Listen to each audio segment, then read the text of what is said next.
నమస్తే అండి. న్యాచురల్గా దొరికే జున్ను పాలతో కేక్ అనేది తయారు చేసుకుందాం. ముందుగా ఒక గిన్నె తీసుకొని 2 గ్లాసుల జున్ను పాలకి 1 గ్లాసు మామూలు పాలు వేసుకోవాలి.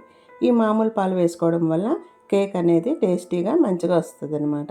ఈ 3 గ్లాసుల పాలకి 1 కప్పు బెల్లం తురుము వేసుకోవాలి.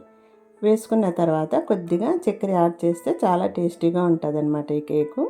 1/4 స్పూన్ వచ్చేసి మిరియాల పొడి వేసుకొని ఇవన్నీ బాగా కరిగేటట్టు బెల్లం కరిగే వరకు ఇలా బాగా కలుపుకోవాలి. కలుపుకున్న తర్వాత ఇప్పుడు స్టవ్ మీద ఒక పాత్ర తీసుకొని 1 లీటర్ నీళ్ళు అనేది వేసుకుందాం. వేసిన తర్వాత ఈ పాలు గిన్నె పెట్టేసి ఇప్పుడు ఇలాచి పౌడర్ వేసి మూత పెట్టేసుకొని హై ఫ్లేమ్లో 5 నిమిషాలు పెట్టుకొని 15 నిమిషాలు మీడియం ఫ్లేమ్లో పెట్టుకొని చేసుకుంటే ఈ కేక్ అనేది రెడీ అవుతుందండి. చూసారు కదా, చాలా మంచిగా వచ్చిందనమాట ఈ జున్ను కేకు.